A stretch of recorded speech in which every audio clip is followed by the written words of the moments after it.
ça a commencé de manière très simple et très banale finalement. On s'est rencontrés quand on était à l'Athénée, on avait entre 13 et 15 ans. Et on s'est en fait rassemblés autour de la musique qui nous plaisait, la musique des années 60. C'est quelque chose qui n'était pas du tout répandu dans nos connaissances et nos amis. Et donc un peu par la force des choses, on s'est passé des disques et on a commencé comme ça à aimer la musique et à commencer à en faire. Puis de fil en aiguille, on a commencé à jouer dans notre quartier, dans des fêtes, dans des anniversaires, et puis dans des bars à Liège. Et puis de fil en aiguille, on a continué à avancer et au final, ça s'est terminé. Enfin, les choses sérieuses ont commencé en 2004 quand on a participé au concours des Francopholies de Spa qu'on a remporté. Et donc c'est à ce moment-là qu'on s'est un peu rendu compte qu'il y avait moyen de faire quelque chose et qu'on a décidé de se lancer dans l'aventure à fond. Oui, oui, tout à fait, tout à fait. Finalement, comme Nicolas dit, on s'est réunis autour de cette passion pour la musique des années 60. On a commencé en faisant surtout des reprises des Beatles, des Rolling Stones, des Doors ou du Velvet Underground. Et c'est seulement par après qu'on a commencé à écrire nos propres chansons. Et donc, oui, ça a été un peu un point de ralliement, quoi, cette passion pour la musique des années 60. Dans toutes nos aventures musicales, il y a toujours une notion d'amitié qui est là, que ce soit les gens avec qui on travaille pour la sortie du disque ou les gens avec qui on travaille pour faire le son de nos albums ou les images, que ce soit les clips ou les photos. On travaille avec des gens qui nous sont toujours très proches. C'est notre façon de travailler, d'être comme une famille, comme un gang. Et, voilà.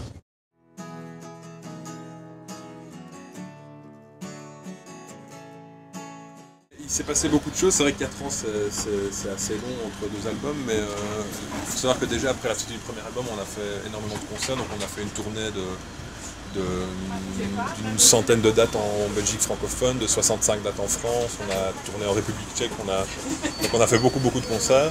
Et puis une fois que cette tournée a été terminée, on a vraiment senti le besoin de faire une pause, de reprendre à la base, de se retrouver à nous 6 dans notre local de répétition et de retravailler notre instrument, de réapprendre un peu à faire de la musique ensemble. Et on avait vraiment envie d'avoir quelque chose de nouveau à raconter aussi par rapport au premier album. On n'avait pas envie de se lancer directement dans une aventure en studio et de refaire une espèce de redite du premier album.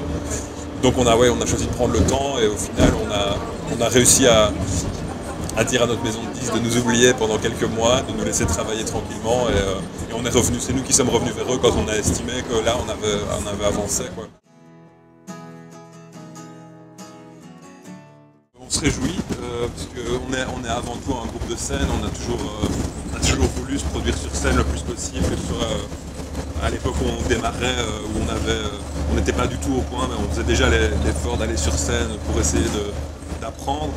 Et donc là, oui, après une période, pendant quelques mois où on a été fort en vase clos, on a beaucoup travaillé entre nous, c'est un peu la libération et de pouvoir justement se produire justement sur des scènes de grands festivals, ça va être en plus une autre atmosphère, parce qu'on a fait beaucoup de concerts intimistes au début de l'année. Pendant l'hiver, on a fait une tournée de petites salles intimistes, et donc là, ça va être vraiment une autre étape qui démarre.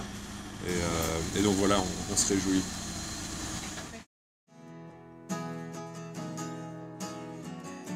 En fait, ce n'est pas vraiment un album concept, on n'a pas pensé à vraiment établir une histoire de A à Z comme ça, mais en écoutant l'album, après l'avoir enregistré, on s'est quand même rendu compte qu'il y avait des thèmes qui revenaient et une espèce de personnage derrière toutes les chansons qu'on retrouve, qui est un peu un personnage, oui, mélancolique, on peut le dire, un personnage qui est en nostalgique de quelque chose qu'il a perdu à jamais, peut-être d'erreur qu'il a commise, et voilà, il y a une espèce il y a toujours cette idée dans le personnage, que ce soit dans Une vie saine, dans Quelque chose à part ou dans d'autres chansons de l'album, qu'il a fait quelque chose qu'il n'aurait pas voulu, qu'il aimerait racheter, il aimerait se refaire, il aimerait repartir du bon pied, et en même temps il n'arrête pas de foirer dans son côté, dans la fuite, dans l'alcool ou dans d'autres choses. Donc quelqu'un qui veut tout le temps se racheter et qui en même temps n'arrive pas à sortir de ce qu'il est vraiment, quoi. Donc oui, il y a un côté un peu mélancolique dans l'album.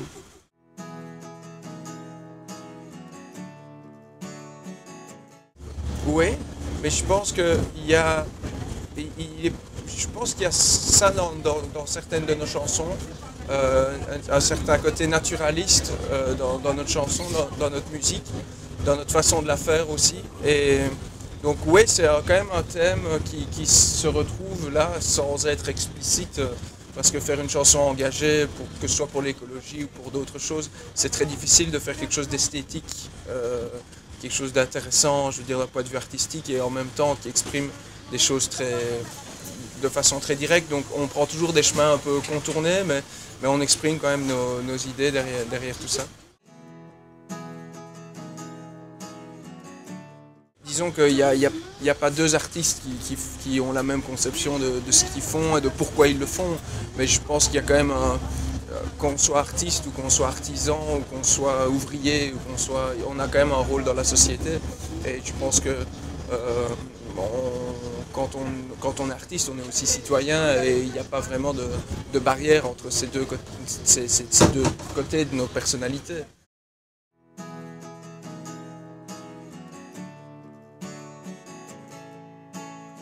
Je pense que c'est quelque chose de très important et qui, à mon avis, est en train un peu de rentrer aussi dans les mentalités.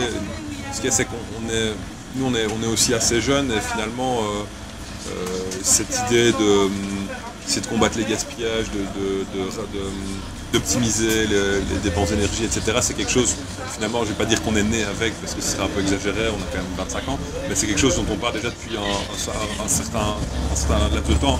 Donc je pense que là où certaines personnes qui ne sont pas du tout nées avec cette idée-là et qui sont... Ça peut être très difficile pour eux d'envisager ça, et ça peut aussi être vu comme quelque chose de très partisan, de très engagé, justement, très connoté. Ben pour nous, ça devient quelque chose de finalement très naturel, et au-delà du message un peu bébé de coupez l'eau de la douche pendant que vous lavez ça, je pense qu'on a tous intégré qu'il fallait faire attention à économiser les ressources naturelles, que ce soit l'eau, que ce soit l'énergie. Voilà, et je pense que quand on a 25 ans aujourd'hui, je pense qu'on ne peut pas ignorer cet aspect-là, que ce soit les énergies renouvelables ou la chasse au gaspillage. Je pense que c'est quelque chose qui est important au-delà de tout clivage, de toute idée politique, de toute idéologie finalement. C'est quelque chose de juste normal. Moi, déjà, je ne me lave plus, ce qui permet d'économiser pas mal d'eau. Non, je blague. Disons que, sans rentrer dans la polémique, il y a aussi, on se rend compte aussi que malheureusement l'écologie, évidemment on fait des choses, oui, je pense que la principale chose c'est la chasse au gaspillage, évidemment, le tri des déchets, on fait attention. Oui, on fait un compost, enfin voilà, on réfléchit à tout ça, mais on se rend compte aussi que l'écologie malheureusement reste encore un peu trop chère peut-être par certains aspects, et manger bio, etc. Et manger des produits du commerce équitable, acheter des produits du commerce équitable, etc. C'est super important pour nous, et on se rend compte aussi qu'il y a toute une partie de la population qui ne peut pas avoir accès à ces choses-là. Donc ça, c'est quelque chose qui nous sensibilise quand même vachement. Et il y a autre chose qui au niveau de l'écologie, moi, m'interpelle, c'est qu'il y a peut-être 5 ans, nous, on était déjà convaincus évidemment de l'importance de ne pas gaspiller, de penser à long terme à la planète, et voilà, enfin, le film d'Al Gore, etc., même bien avant. Mais on a maintenant l'impression que ce message écologique est parfois un peu récupéré par les plus gros pollueurs qui soient, c'est-à-dire l'industrie automobile. Et maintenant, on a l'impression de nous vendre des voitures en disant achetez cette voiture-là, vous allez faire un geste écologique, alors que c'est juste une voiture qui pollue un peu moins. Donc là, je pense qu'il y a une récupération du message politique à des fins mercantiles. Et ça, c'est un petit peu déplorable, je pense.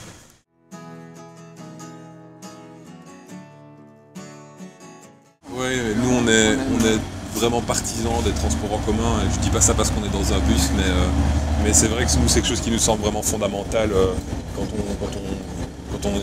on essaie de vivre en société, c'est justement de rationaliser les transports, et les transports en commun c'est quelque chose de fondamental.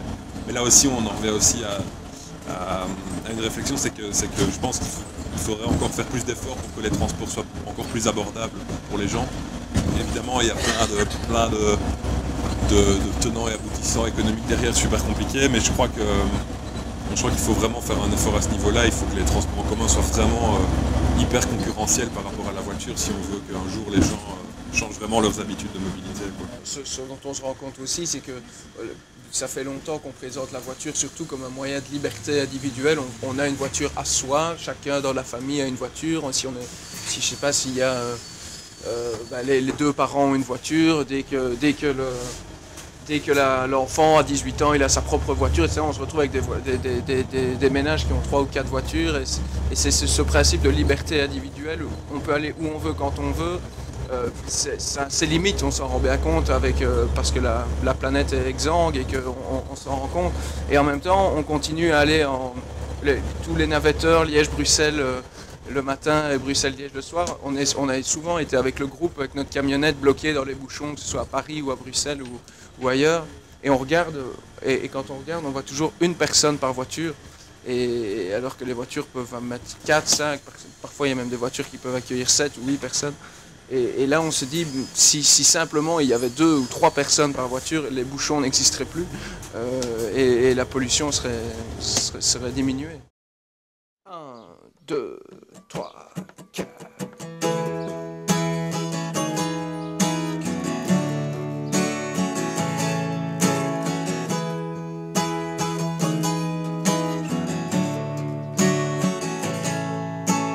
Passer la frontière sans encombre, retrouver ma chérie, voir l'herbe grasse sous les décombres et croire en l'avenir même quand tout est bel et bien fini.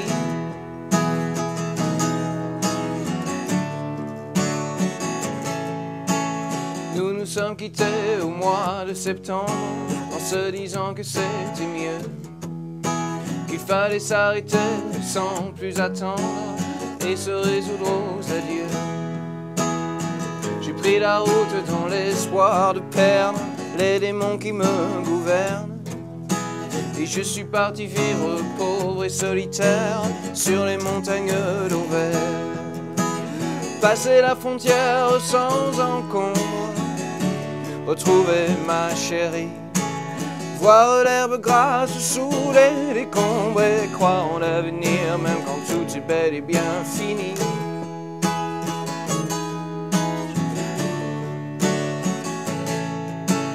L'hiver était rude et de mauvaise volonté, mangeant les fruits de mon travail. J'ai tenté d'y croire, j'ai voulu résister, mais je n'étais pas de taille. J'ai descendu le fleuve pour atteindre la mer et m'engager dans la marine. J'ai soigné ma douleur dans les vapeurs de l'éther sur un pétrolier en ruine. Passer la frontière sans encombre, retrouver ma chérie, voir l'herbe grasse sous les décombres et croire en l'avenir même quand tout est bel et bien fini.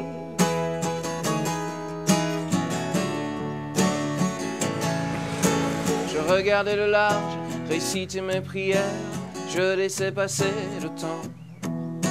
Mais il m'aurait fallu plus d'une vie entière pour t'oublier même un instant. Oh, malgré les efforts, j'ai gardé des séquelles, ce sont des choses qui arrivent. Je vais devoir attendre que la rivière gèle pour te rejoindre sur l'autre rive. J'aimerais passer la frontière sans encombre, remonter vers le nord, voir l'herbe grasse sous les décombres et croire en l'avenir, oui, croire en l'avenir.